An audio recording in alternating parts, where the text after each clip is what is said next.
Breaking now at 11, law enforcement suited up in riot gear just moved in on pro-Palestinian activists dressed in black bloc who now for hours have been protesting outside UW's Interdisciplinary Engineering building, blocking entrances with makeshift barricades, even setting dumpsters and trash on fire as they once again demand the university sever ties with Boeing. Good evening, I'm Preston Phillips. Let's get right out to Como's Jackie Kent, who has been there all evening long. She is live on campus. Jackie, what's the latest right now? What are you looking at? Yeah, Preston, I've stepped out of the frame to give you a better view. You could see a line of Seattle police officers here on East Stevens Way off Jefferson Road, which is right in front of this engineering building where this all took place today. We just heard police over a loudspeaker announce it's been an hour since they first ordered people to disperse, that they need the street to be clear so emergency vehicles can respond, and told these pro-Palestinian protesters they can remain on sidewalks and peacefully protest. You might be able to hear them. They are about a few hundred yards away. This is a group of pro-Palestinian protesters who have been here for about 5 hours today. This is a group dressed in all black. They stacked furniture to make a blockade in front of the engineering building early today. They toppled dumpsters in the street to block off nearby Jefferson Road, confronted a security officer at one point until he drove away. They also lit those dumpsters on fire, and that's what we told you in the past half hour when fire crews came in here and extinguished it. Turning right here to the front door of the engineering building, you can see Seattle police now starting to enter the building.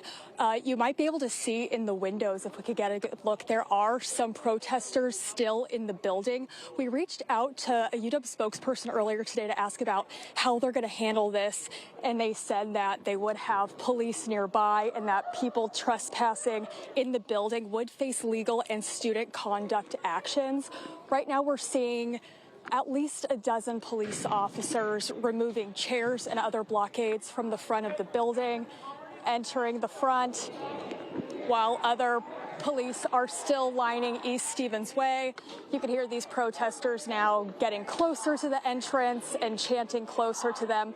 This, again, this group dressed in black, this is a separate group from Super UW that organized this initial protest outside the building, urging the university to break ties with Boeing as the war in Gaza continues. We'll allow peaceful protest on the sidewalk, but you cannot interfere with these officers.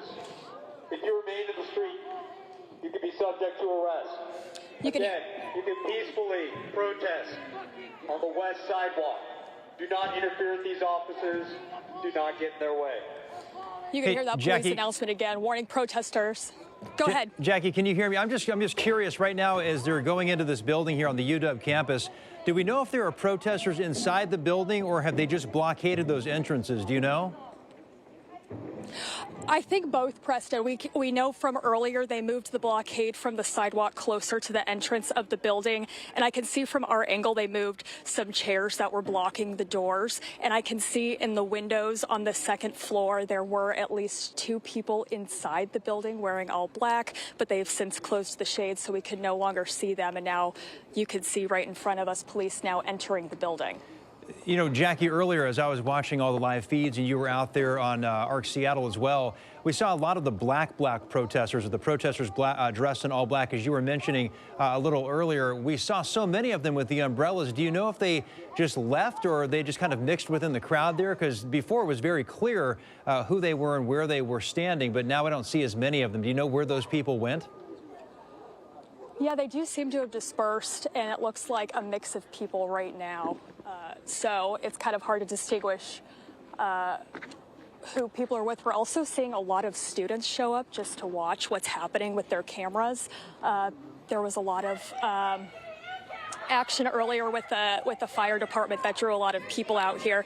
We're pointing you toward the window right now. You could see police inside, armed, looking through the building, and so a lot more police officers look to be following inside too. You know, Jackie, as we see all these law enforcement, these officers there, we know that State Patrol is also mixed in with the police that we're looking at there. We can see Seattle PD's Poet team also part of this. I'm a little curious because when you go online, you look and see what people are saying about this. A lot of people are a little upset that police didn't show up sooner. I know there was a bit of a delayed response. There was that fire in the dumpster as well that the protesters had said. It was a pretty large fire. It did take a while for firefighters to get there, maybe 30 minutes or longer. There are also complaints with people online talking about how the university may have been aware of this and this ended up happening anyway. And then you see the fires, you see the protesters show up with a black bloc blocking, Arcomo news cameras with umbrellas. And it reminds you of the old CHOP days back in Seattle's Capitol Hill neighborhood. This is the fire we're looking at here of the dumpsters that were set on fire. And it took a long time for the fire department to arrive. A lot of people online, with everything that's going on across the country right now and, different things, people saying this looks really embarrassing, Jackie, for the University of Washington. For this to happen on campus and then for there to be such a delayed response to put the fire out, to stop this from happening, it's kind of an interesting response tonight. Are you hearing any of that kind of same thing while you're on campus there? Yeah, and we noticed that too, Preston, and we heard that many Seattle police and state troopers were on the other side of Jefferson Road from where we are on East Stevens. We couldn't get far that direction because the dumpsters that were on fire were blocking that street. We couldn't go that way.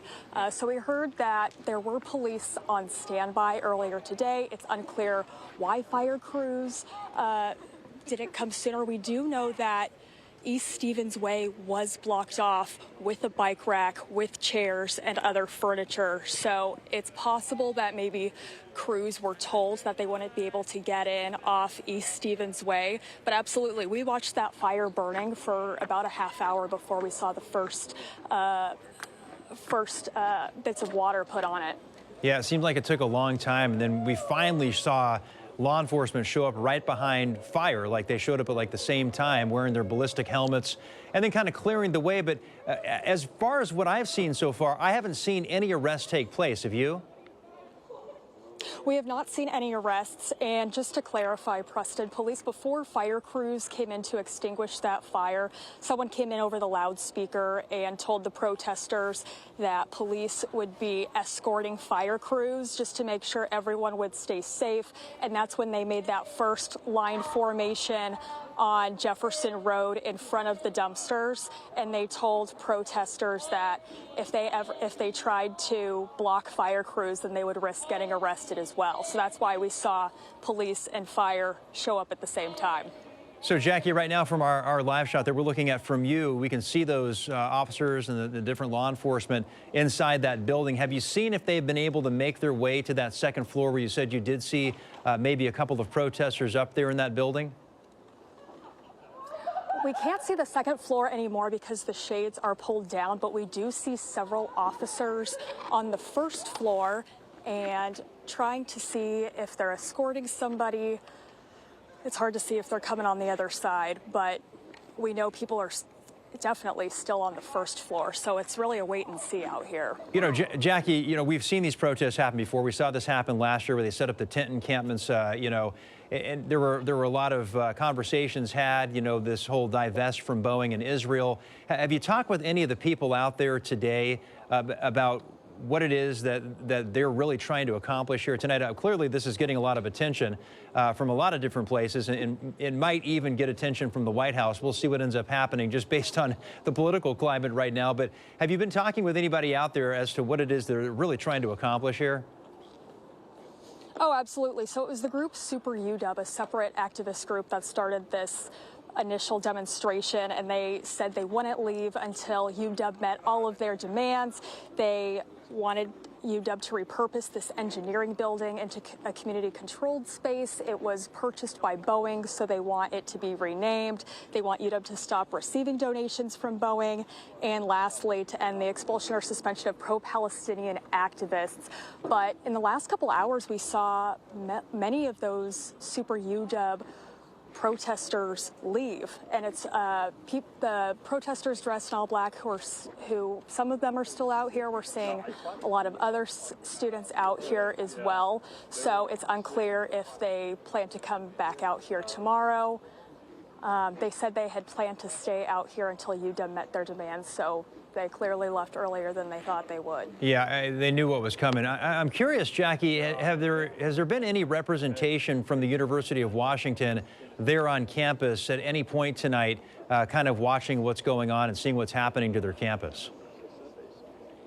I have not seen anybody come out here. I just got a statement from a spokesperson that they would have police on scene. The trespassers in the building would face consequences, whether that's student conduct actions or legal consequences. But I haven't seen any spokespeople or anybody from the university specifically walking by to scope out what's going on, or just, to make sure if police have a handle on things. Jackie, quickly before we go to break here, well, I've got you for another 30 seconds or so. Can we pan out just a little bit or pull out the camera so we can see any of the other people who might be there on campus that are kind of gathering to watch? Because we're hearing some noise. There are people chanting and stuff. Yeah, we'll pan out real quick just to give you a view of the crowd that's out here.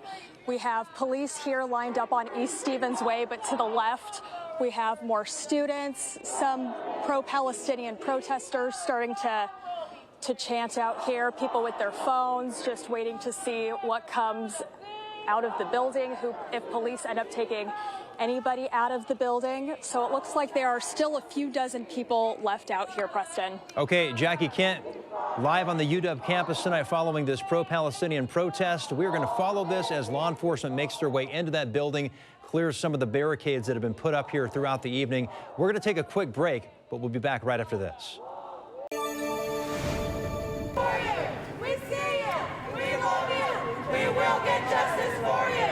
Well, turmoil on the University of Washington campus leads to dozens of arrests. More than 30 pro-Palestinian protesters led out of that engineering building in handcuffs. The activists behind that fiery statement say the demonstration was in protest of UW's ties to Boeing. They left a mark on the campus following their building takeover. KOMO's Hannah Knowles live from the engineering building where things look to be more peaceful at this hour. But Hannah, a lot of damage to clean up and police still monitoring that area.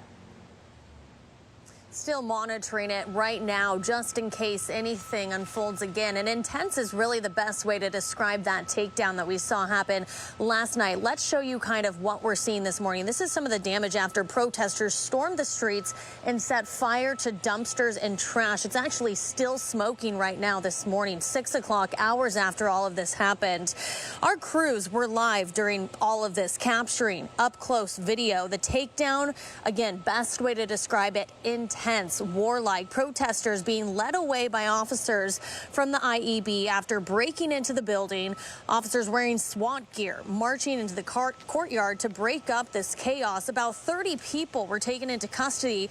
According to the University of Washington, those people could face trespassing, property destruction, and disorderly conduct charges. That's now up to the King County Prosecuting Attorney's Office, which we could see these cases head to their desk today.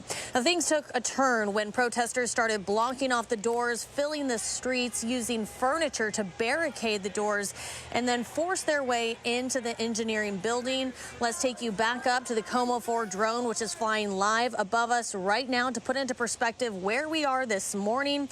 This is in the heart of the UW campus, right across from the hub. Students are heading to class, getting ready to start their day. Probably seeing a lot of this for the first time unless they were aware of what was happening last night. So again, bringing you back out live to where we are. This is just a little bit of the damage that we're seeing this morning. That takedown, again, very intense. That video that we captured, seeing the fire set on fire, the trash set on fire was very, very, just captivating to watch. It'll be interesting to see what happens with the people who were arrested last night and how the university reacts this morning. Back to you. We'll be watching all of that and also the cleanup to be done as well. The university released this statement. It says, in part, the UW is committed to maintaining a secure learning and research environment and strongly condemns this illegal building occupation and the anti-Semitic statement that was issued by a suspended student group Monday. The university will not be intimidated by this sort of offensive and destructive behavior and will continue to oppose anti-Semitism in all its forms. And last year, at around this time, another group of pro-Palestinian activists took over a section of the quad on the UW campus. They set up tents and stayed there for 3 weeks. The demonstrators demanded the University of Washington cut ties with Israel and Boeing and other companies that do business with Israel. They also called for the end of fighting in Gaza at the time. After reaching an agreement with protesters, they left on May 16th, but left behind a whole lot of damage to the quad's grass and graffiti campus-wide. First here at 11, chaos on campus. Dozens of pro-Palestinian activists occupied a building at the University of Washington overnight. Fires and arrests during a tense night of protest. The turmoil on the UW campus leading to more than 30 arrests. Police hauling those protesters out of the engineering building in handcuffs. KOMO's Hannah Knowles picks up our ongoing coverage of this developing story as we await the fallout, including potential charges and action by the university. The IEB building here on the University of Washington's campus looks much different now after crews spent the day cleaning up any evidence of the protest. Now we wait to see what will happen with the 30 people arrested. Now! An all-out virtual war zone as chaos consumes the UW campus. A group of pro-Palestinian demonstrators crossing the line with their message for school officials. And the university is called these pigs to defend the property. They set dumpsters and trash on fire before storming into the engineering building and taking it over. Well, we are going to be here until our demands are met. We are here to negotiate with the university, and we are hoping they will hear us and speak with us. Uniformed police officers will be entering this building. If you remain inside, you'll be subject to arrest. All of it leading to a standoff with armed police officers. Our cameras captured officers arresting those who were barricaded inside. Free Palestine! The protesters urging the university to cut ties with Boeing over its military contracts and connections to the Israeli Defense Force. People in Palestine and Gaza specifically have faced bombs, bullets, forced starvation, cuts to water and electricity, and that is not possible without the support of the U.S. The university says any students involved in the protest will be referred to the Student Conduct Office. For the National Desk, I'm Hannah Knowles. The university released this statement saying in part the UW is committed to maintaining a secure learning and research environment and strongly condemns this illegal building occupation and the anti-Semitic statement that was issued by a suspended student group Monday. The university will not be intimidated by this sort of offensive and destructive behavior and will continue to oppose anti-Semitism in all its forms.